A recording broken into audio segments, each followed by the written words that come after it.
I know. Let's, not watch TV. Okay. No! Turn it on! Turn it back on! No, Beavis. This is Christmas. Let's go out and find some chicks. Oh, yeah. Tis the season for chicks, yeah.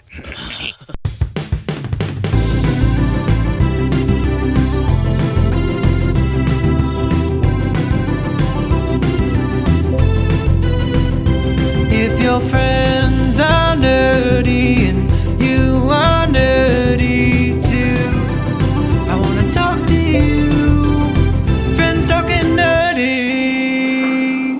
All right, hey everybody, welcome to the Friends Talking Nerdy Holiday Special. This is Tim Jousma. Oh, this is Noel. And this is Morah. We are here today to talk about all things holiday entertainment, whether it be movies, television, music. There's so much out there that, despite people being cynical these days, that you can actually take some enjoyment from. So I will open it up to the New Yorkers here. What would you say are some of your favorite holiday entertainment? Well, hold on. Before we get started, first, happy holidays to everyone. Yes, happy holidays, happy Kwanzaa, happy Ramadan, happy Hanukkah. Happy Chanukah. So let's get it out the way to thank all of those. I got to thank all my friends for listening to the show. They liked the Indian conversation, so I'm thankful and good for that. Hope you had a good Thanksgiving, Tim. It was just another day for me, but yeah, I did. Hey. Word. I hear ya. Same thing. Okay. Cool. You go first? All right.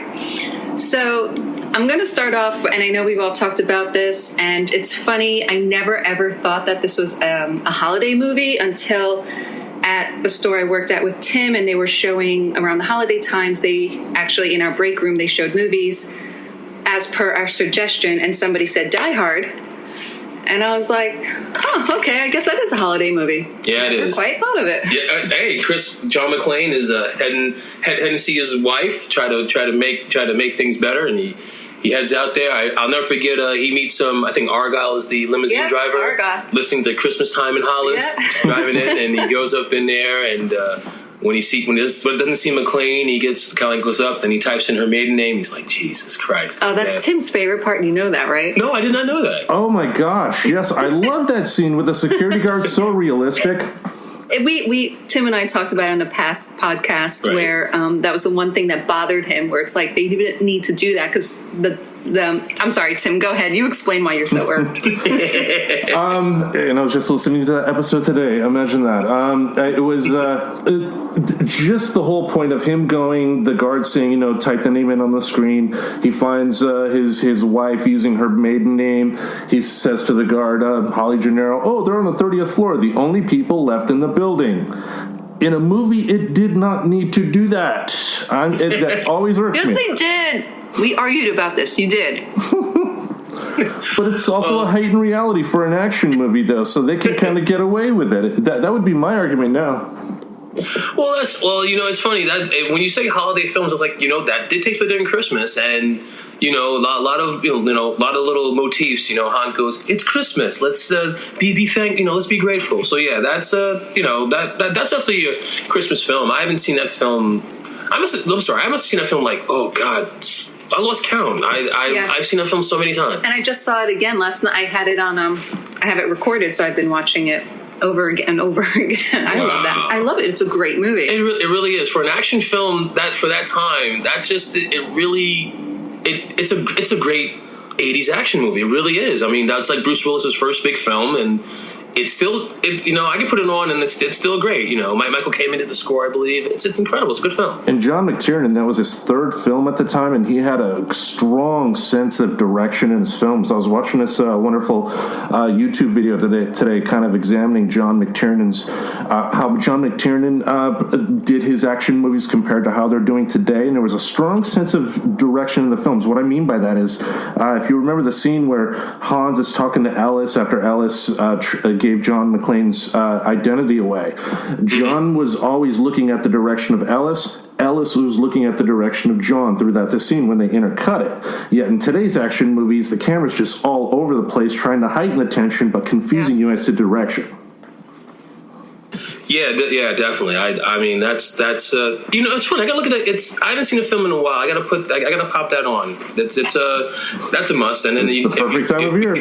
Yes, it is. And so Tim, would you say Die Hard 2 is also a Christmas movie, or just by coincidence it was done? The idea of the film was at Christmas. Well, I know that's also Morah's favorite movie as well, and she'll have plenty to say about that. Really? Of all the Die Hards, that is my least favorite movie. Die Hard 2. Yeah, and it's funny. Like, I'll still watch it. I'll be in the background, but I'll fall asleep watching it. It just doesn't hold my attention, and it does have some good scenes, but for the most part, it's just wasn't as good as the first. Okay. I can agree with that, because it really wasn't original. It was doing the things that sequels normally do, and that's essentially replaying the first movie beat for beat. The reason I love the third movie is that it was different. It was still Die Hard in a something, but they took some chances with that movie. Not everything worked, but the third one was awesome. Yeah, I think the fact that they shot in New York, the fact that they blew up Barney's. Like, think about that. That opening sequence, that's Barney's. So that took that. The fact they got that done in New York. If you watch the film again, it's on New York. Barney's, I think, is on Madison and 60th. I think so. So it's a scene where they blew up that part of that. I mean, to shoot in New York at that time, I remember seeing that in the theater. Summer in the city. Yep. Yeah, and the subway scene and the whole, they totally used New York really well, and they kept it true. Like, no offense, I know John Wick 2 is one of your favorites, Tim, but and I keep rewatching it because it's on cable. That was, it's funny. I was literally, before she came over that was on TV. We can talk about that for the podcast, because I got to throw this in. I'm pissed at that. The king could have stopped that killing, and he didn't. If he excommunicated that dude, it would have ended, but he wanted to keep us back. We're not talking about it now. I had to throw that pet peeve out. I apologize, but I just literally, that was on my television like literally 10 minutes ago. Yep. Next time on Friends Talking Nerdy. Yeah. No, I was watching it earlier, and same thing. It's like, and I watched that movie in the theater with Tim, and it's like, that's not New York. Oh, okay. Like, parts were, but parts weren't. Okay, so we apologize for digressing, but that's how we get geeky on this show.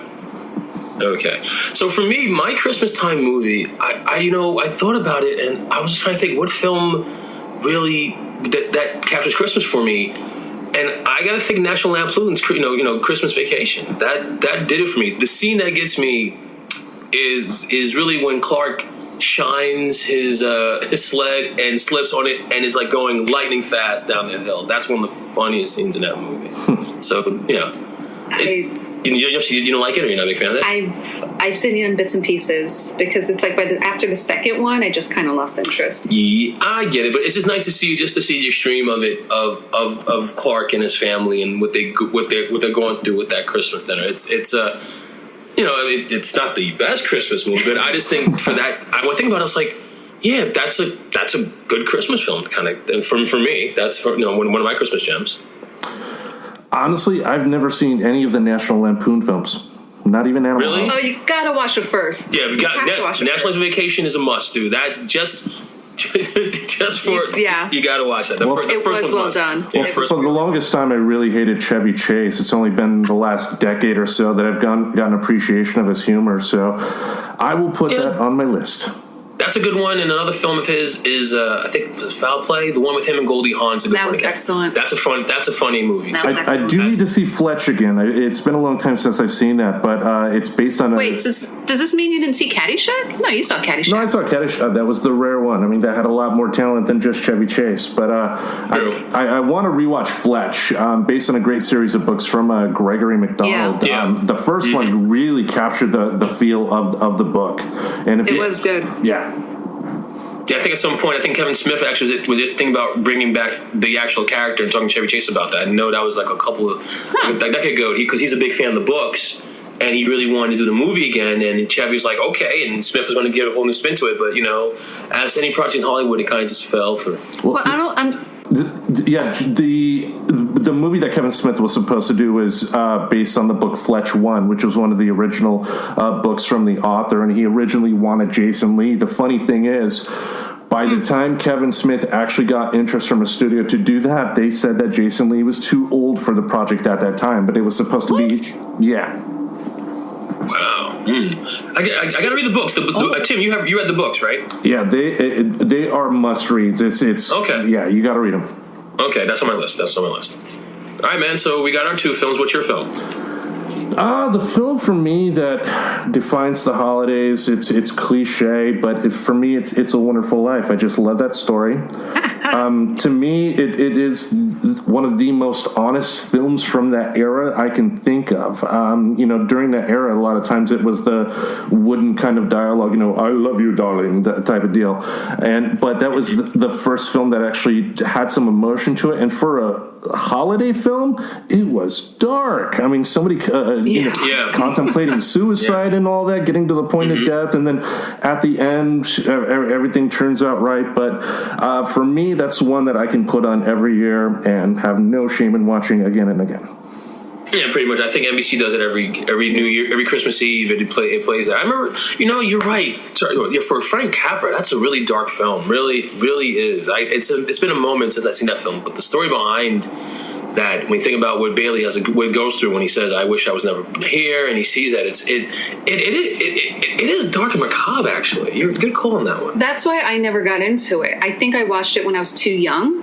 Because I remember my father put it on, and it's like, oh, it's a nice, happy movie, and it's like, it's like all this darkness. And I remember, if you guys ever saw the Friends episode where Phoebe explains that, all these old, awful, heartbreaking movies like Old Yeller, like everything, like her mother always ended the movie on a happy note, so she didn't know Old Yeller got shot. Wow. And she's like all depressed because she's watching all the movies now for real and all the endings, so she's depressed, and Monica gave her, oh, here, watch It's a Wonderful Life. It's in the title, you can't go wrong, but she never finished it because she's like watching it and she's like, it's the most depressing thing, what are you talking about? And that's kind of how I felt with it too. So it is a holiday movie, but it's not on my list. For another aspect that I like about it too is just the chemistry between Donna Reed and Jimmy Stewart with George and Mary. I mean, I think of the scene where they first declare love, and it's their friend Sam Wainwright's calling in, and they're talking about it's a great opportunity, but then George throws the phone down and, I don't want to get married, I want to be a blah, blah, blah. And then they start kissing. To me, that was also one of the most romantic scenes I can think of, because one problem I have with Hollywood is I think of one of my favorite directors, Robert Rodriguez, with Desperado. They just show too much that doesn't need to be shown. Like halfway through Desperado, they had that 5-minute scene that was just an excuse for Salma Hayek to take her shirt off, and there was no need for that. Yeah, no need. Well, you know what I mean, in a storytelling sense. Oh, yes. Not in a heterosexual male sense, Oh, no, I agree with you. It's just gratuitous, but, we kind of know why Rodriguez put it in. But you're right. I mean, that could have been cut out. That could have been shortened down a little bit. But the fact that when that scene has happened, it does come together. But you are correct. It is definitely a little gratuitous. And don't you love that we're talking about this on a holiday special? That's us. Off topic is that way. But anyway. First back to that movie. That's cool. Yeah. Okay. So I guess next. Oh no, that gets back to you more, right? Okay. No? So if we're talking about beloved, like Tim, since you mentioned like every year it's your holiday movie. Like for me, my holiday movie that I watch every year ever since I was a little kid that I absolutely loved was the original Miracle on 34th Street. Oh, with Natalie Wood. With Natalie Wood. Yeah, that's a good one. Don't even talk about the new one. We can't even go there. No, we're not going to do that. But the initial one, I love it. It's and what's interesting. So the background, I don't know if you guys know this. It was released in May because the studio, one of the head honchos, believed that, oh no, we have to release it in May because that's the most time when people go to the movies, and they wanted it to be a big box office smash. So what's interesting, when they promoted it, they didn't promote it as a Christmas movie. So if, like, at the time, the commercials, the trailers, it was kind of like hush-hush. They didn't really tell what the story was, and they didn't show Santa on the poster. Like, he was more in the background. Wow. So it was more like, the Natalie Wood, Maureen O'Hara, and the other guy. Okay, yeah, that's a wow. Yeah. So it's interesting, but also I love the fact, because I saw like behind the scenes thing, and I love the fact that Natalie Wood thought that was actually Santa Claus, because that scene where she pulls his beard. And that's her actual initial reaction. Wow. Yeah. That's great, actually. That's awesome. That's why I love it. Yeah, that's a good film too. Yeah, it's if you think about those old Christmas movies from from those times, like It's Wonderful Life and Miracle and even Die Hard, it's done at a time, it's Christmas. It feels like it's a Christmas movie. It's just by coincidence, right? Die Hard's more about at the time, but Miracle and excuse me, and It's Wonderful Life happened at times. So it's really that kind of reflective moment of holiday. Yeah, definitely. And I think for me too, all those three films at the end of the day showcase the importance of being with loved ones at the end of the day. That's what the holidays ultimately are, being, hopefully with loved ones, and not having any argument, but, just being with your family. Because even if you are having the arguments with your family, they're still your family. So, being with them, that's the importance of the holidays. And yeah, Die Hard is just an action film set on Christmas, but it does embody what the holiday spirit is supposed to be. I have a machine gun. Ho, ho, ho. No, it's all about getting the money. I'm an exceptional terrorist, yeah. So for me, my other Halloween movie, I got to say, it's a Dickens A Christmas Carol, but I'm a fan of the Bill Murray Scrooge. Yes. I remember seeing that in the theater. Yeah. And just to see Bill Murray's take on Scrooge is incredible. I remember seeing that in the theater with my cousins, and that's just great. Even it's the same simple, usual story. But what's nice about it is, with Murray's kind of weird comedic timing, it just flows. You got David Johansen as Ghost Christmas Past. You got Carol Kane, Christmas Present, and some anomaly as Ghost Christmas Future.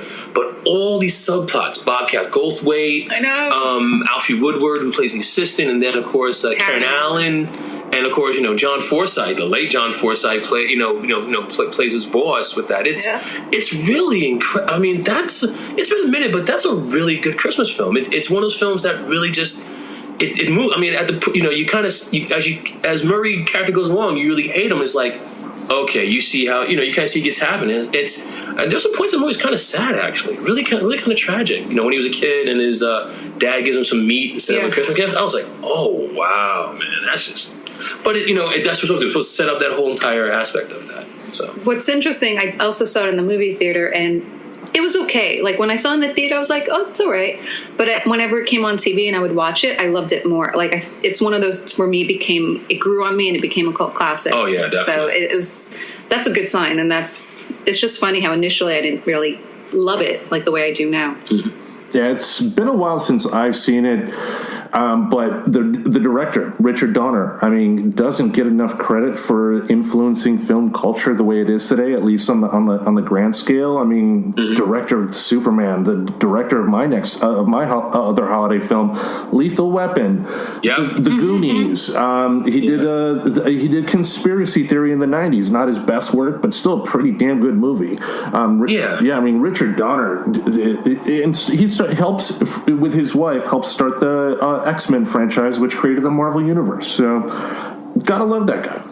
Yeah, I give it to you, but it's an interesting subplot of that, Tim. There was there's a well-known famous casting director. She passed away. She was like the casting director, and Donner actually talked about how for Lethal Weapons, I guess we'll segue into that, but Donner talked about he never considered Danny Glover for Murtaugh.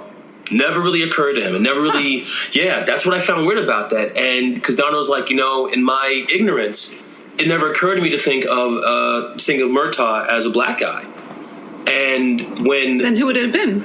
I think they didn't know. I think at the time there was no. I guess Tim had to look it up. But from my history, they never said. But it just the fact that Donna was like, it never really occurred to me to think of Danny Glover until. I can't forget her name. It's a HBO documentary about her, but she was like the known casting director of one of the best of all time. Was it Mally Finn? Excuse me? Was it Mally Finn? I think so. Okay. I think Mally Finn's her name, yeah. So even Donna was like, my ignorance, and he said, his naivete and racism was like, it never occurred to me. So when Glover came in and read for it, it just popped. Because you see that film, you can't think of no one else playing Murtaugh but him, because in that film, I guess we are talking about the film now, Tim, we're singing into it, but Murtaugh was the center of that. He literally is the anchor of that film. And when Riggs comes in to kind of upset his kind of thing, that's how the bond starts off. Yeah. Right? It really comes together. And I remember seeing that. That's another great film. So I hate to tell you what you've done about that if you get into that, but you segued into Lethal Weapon, so we got to talk about that film now. Yep. I can't find the article you're talking about whoever, but I think it was Mally Finn. The reason I'm familiar with that name, not only did she help cast Terminator 2, she was actually from Holland, Michigan. So anytime any of her films hit it big, they always had local shout outs. Yeah, Michigan, yeah. I'm that one guy in the back. hey, support your local state, man. Yeah, that's so. I mean, you want to get more? Do you want to talk more about Lethal Weapon? I mean, we took your thunder. Sorry about that. I figured let you get into that. How dare you? This is my show. No, you want me to hit him, Tim? I could hit him. I'm right next to him. Literally. Okay. For me, it's again one of those stories that at the end of the day shows the importance of friendship, the importance of family. It's just one hell of a tight script. It's well acted. I mean, that was Shane Black's first movie, who went on to do films like Kiss Kiss Bang Bang, Iron Man 3, and apparently he has a reboot of Predator coming out soon. And he was in the original Predator, the geek guy with the glasses. Yeah, wasn't the first one that got killed, right? I believe so. Yeah. That's great. Let me get knocked out real quick, so I don't have to stay here longer. And we got to have more Jesse Ventura, right? Yeah. But yeah, I think Lethal Weapon. Yeah, I just came in score with Eric Clapton and David Sanborn.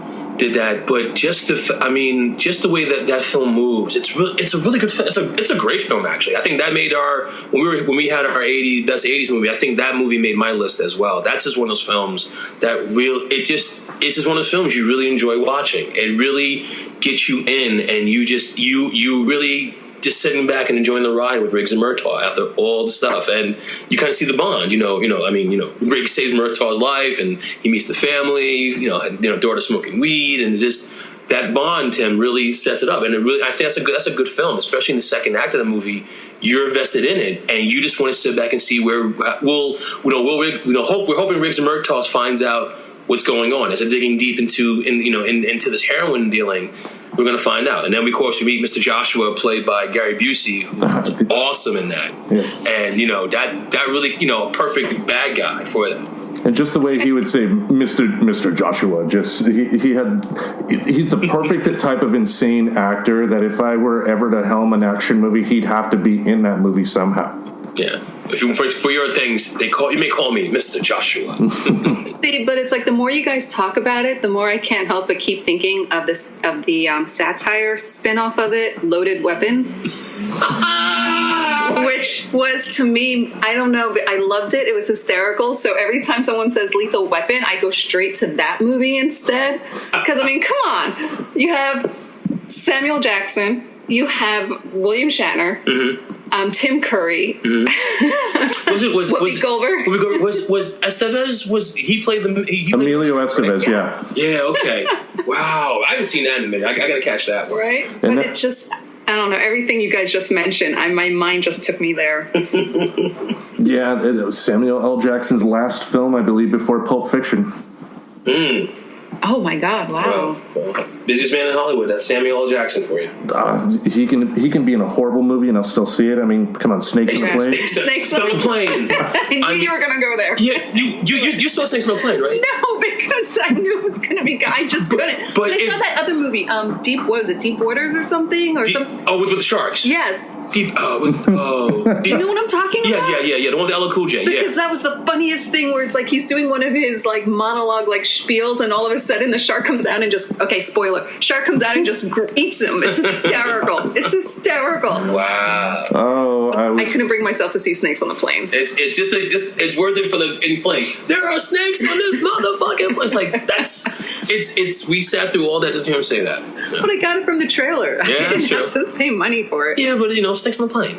And it's also Samuel L. Jackson going nuts. I love the advertising for that film too, because they had this in one of the trailers. They had this 800 number you could call. You would tell your name, and then Samuel L. Jackson would call back with a recorded message. Oh, that's awesome. I was lucky enough when at college, he actually did the movie Fresh was coming out, and he did a promotion. So he goes, this is Samuel L. Jackson of the movie Fresh. Listening to 92 WICB. I think I was like, oh, wow. Sam Jackson just gave a drop for my college station. That was awesome. That's cool. Yeah, that was awesome. All right. So we got plenty of movies out there. What about television shows? There's a lot of wait, Tim, before we hit in that area, because I just want to bring this one up before anybody else mentions it. Okay. Because this is another one of my favorite movies that I love watching. Oh my God, I think I could quote it by heart. Trading Places. Oh, yeah. And I knew that was going to blow your mind. Oh, my God. Yeah. Oh, wow. Wow, yeah. You go good, Morah. I'll give him a shot. Go ahead. I'll come around. It's not on any of your list, is it? No, it wasn't. That made my best list. So go ahead. Yeah, because it was during the holiday season. I don't even know where to begin. It's such an awesome movie. I mean, Eddie Murphy, Dan Aykroyd, you can't get any better than that. Yeah. It was just awesome. And Don Amici was good in that film. And Ralph Bellamy. Yep. All of them. Randolph and Mortimer. Yeah. $1. How much did they bet? $1. They ruined my life for $1. Okay. Oh man, yeah. That's right. Yeah. That's a. Tim, that has to be on that Christmas list too. That film. Yeah. Yeah. I'd agree with that. And I loved it even from the beginning. He's doing the homeless shtick, and he's like, trying to hold on to the woman. Yeah. And then the cops come, it's like, happy holidays. It's like, wait, once you've been with a man with no stump, you never go back, or something like that. I don't know, something along those lines. But then when the cops come and they're trying to he realizes, it's like, oh my God, I have feet, I got legs. Oh shit! First Moses, now this. Yeah, exactly. Yeah. Oh my God, I love it. Wow. That was great. Wow. Yeah, Billy Ray Valentine. Yeah. Billy Ray Valentine and Lewis Winthorpe III, right? Yeah. Yeah, there we go. Now, if we're going out of left field like that, how about another movie set during the holidays? Batman Returns. Yes. And actually, even wasn't the first Batman also on the holidays? No, that was celebrating the anniversary of the Gotham City. Yeah. But Batman Returns, you get to call. Yeah, Batman Returns would be. Yeah, that was Christmas. Batman Returns was on my list. Yeah, but that wasn't that. I wasn't of the Tim Burton films. I think the first one was the best one. Yes, definitely. I agree. I think so, but hands down. But Michelle Pfeiffer, damn, she looks amazing. If you're gonna say Michelle Pfeiffer Catwoman, then you gotta let Salma Hayek go in there too. But you are correct with that. With her being Catwoman, definitely, and DeVito being the Penguin. Yeah. Well, the performance too. I wasn't commenting about her in the bodysuit. I mean, I'll give a thumbs up for that. But just the performance overall, she did an amazing job. She upstaged Danny DeVito big time. Oh, definitely. But come on, Christopher Walken as Max Shrek. Shrek, I think it was Shrek or Strike. Shrek. Yeah, but come on, Chris Walken as Max Shrek. I mean, come on, perfect. He plays great bad guys. I love him. He's so awesome. Yeah, Chris Walken's my favorite actors too. Yeah. But I don't know if you guys remember at the time when that role came out, where they were trying to cast Catwoman, how almost every actress in Hollywood was going for that, and I think Sean Young. Yeah, there was a whole thing about it. Yeah, you guys remember? She went nuts. She did. She was. I think there was footage of her actually sending it to Burton. She was like, "I can play this part. This is really for me." Oh yeah, that was big. That was big news in the '80s. She broke in or something. She did something illegal, broke in and went into character. Yeah, really. It kind of. I think it kind of spurned her, because for a while no one would really hire her, because it's like it was really kind of extreme. Well, I think at that time he had from what I understand, she burst into the main entrance with his secretary there, and the secretary prevented her from seeing him because he was hiding, essentially. So I don't know if she necessarily broke any laws, but she may have been escorted off the lot or something like that. I don't. Yeah, but it was something big. Yeah, I don't get why she thought that would be a sensible idea. Oh, yeah. Actors do the crazy things to show, hey, look what I can do. I was in theater once, so yeah. Wow, trading. I completely forgot Trading Places. Good call, Morah. Good call. Forgot about Trading Places. Thank you. And with that, episode 18 of Friends Talking Nerdy is in the books. Thanks again for listening, everybody. This is part one. We should have a couple more parts of the holiday special coming up that will get us through the end of this year. I would like to thank Noel and Morah for taking time out of their busy schedules for appearing on this show as well. They're very good people. Glad I can know them. Good friends. Anyway, next week will be part 2 of the holiday discussion. As always, we here at Friends Talking Nerdy would love to thank Christopher Lazarek for his wonderful theme song. Head over to his website, ChristopherLazarek.com, for information on how to purchase his wonderful EP, Here's to You, which is available on all digital platforms. And now, without further ado, we present a very special duet with the two most important people in this holiday season. Hello, everyone, and welcome to Mechanics. Now, please put your hands together and welcome St. Nicholas and Jesus Christ. Hello, everybody. How y'all doing tonight? You know, Jesus, there have been so many wonderful songs written about us over the years. That's right, Santa, and we love each and every one of them. Like this one. Joy to the world, for I have come. Let earth receive me. Let every heart prepare me room. And heaven and nature And sing. heaven and nature And sing. heaven and nature And sing. heaven and nature And heaven and nature sing. You know, Jesus, that is a nice song, but I like this one. Up on the housetop, reindeer paws, out jumps good old me. Down to the chimney with lots of toys, all for the little ones' Christmas joys. Ho, ho, ho, who wouldn't go? Ho, ho, ho, who wouldn't go? Up on the housetop, click, click, click, down through the chimney with good old me. You get away. Go away? Get away. Where away? Away in the manger, no crib for my bed. That's where cute little old me laid down my sweet head. The stars in the sky look down where I lay. Cute little 8-pound me asleep in the hay. Oh, come all ye faithful, joyful and triumphant. Oh, come ye to Bethlehem to see me. Here's one. Hark the herald angels sing, glory It's my to turn. me. Silent night, holy night, all is Santa calm, all is bright. Round yon virgin Saint mother and me, Can't think of holy one. me, tender and mild. Sleep in heavenly peace, sleep in heavenly peace. Okay, Jesus, here's one you might remember. Her name is Rio and she dances on the sand.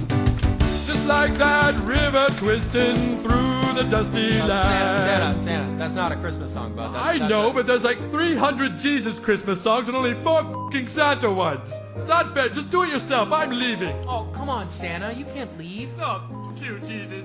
But Santa, the weather outside is frightful, Oh, but the fire is so delightful. well, since I've no place to go, Let it snow, let it snow, let it snow. It doesn't show signs of stopping. but I brought some corn for poopity popping. The lights are turned way down low, so let it snow, let it snow, let it snow. The fire is slowly dying, And my dear, we're still good bye-bye. but as long as you love me so, let it snow, let